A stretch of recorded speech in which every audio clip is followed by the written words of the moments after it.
কারবালার ময়দানে গিয়া দুলদুলে সওয়ার হইয়া কারবালার ময়দানে গিয়া দুলদুলে সওয়ার হইয়া কারবালার ময়দানে গিয়া দুলদুলে সওয়ার হইয়া কারবালার ময়দানে গিয়া কাটিয়া চল্লিশ শত কাফের শয়তান তোমার হুসাইন যায় কারবালার ময়দান তোমার হুসাইন যায় কারবালার ময়দান আখিরি সালাম লো ওরে নানা জান আখিরি সালাম লো ওরে নানা জান তোমার হুসাইন যায় কারবালার ময়দান তোমার হুসাইন যায় কারবালার ময়দান ইমাম হুসাইন ইমাম হুসাইন ইমাম হুসাইন ইমাম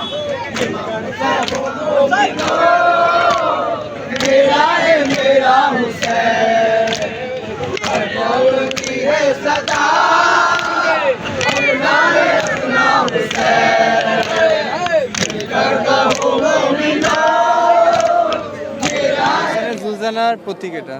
আচ্ছা মানে কারবালায় সাওয়ার বলবেন আমাদের। এটা ইমাম হোসেনের শহীদের সময় জুলজানা একটা ঘোড়া ছিলেন ইমাম হোসেনের। ইমাম হোসেনের শহীদের সাথে উনিও জুলজানাও শহীদ হয়েছেন। এটারই প্রতিছবি আমরা জুলজানা হিসাবে আমরা নিয়ে বের হই। কারণ যে উনি একজন মানুষ না, তারপরেও তিনি তার ভিতরে ছিল যে মানবতা ছিল, যে আমরা ছোটো ছোটো বাচ্চা কারবালার সময় পানি পান করেন নেই, ইয়াজিদ সবাইকে পানি বন্ধ করে দিয়েছিল, কিন্তু একটা প্রতীকের যে জন্তু তাকেও পানি দেওয়ার সে অসম্ভব করে নেই।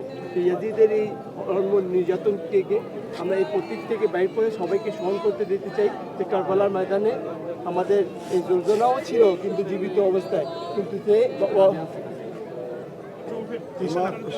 ইমামের সাথে জুলজানাও খুব বেশি তৃষ্ণার্ত ছিল এবং তার সাথে ইমাম যেরকম হকে ছিলেন ঠিক সেইভাবে জুলজানাও হকে ছিল।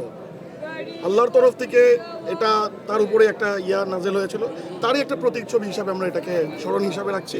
এছাড়া শহীদ কারবালা শহীদ কারবালা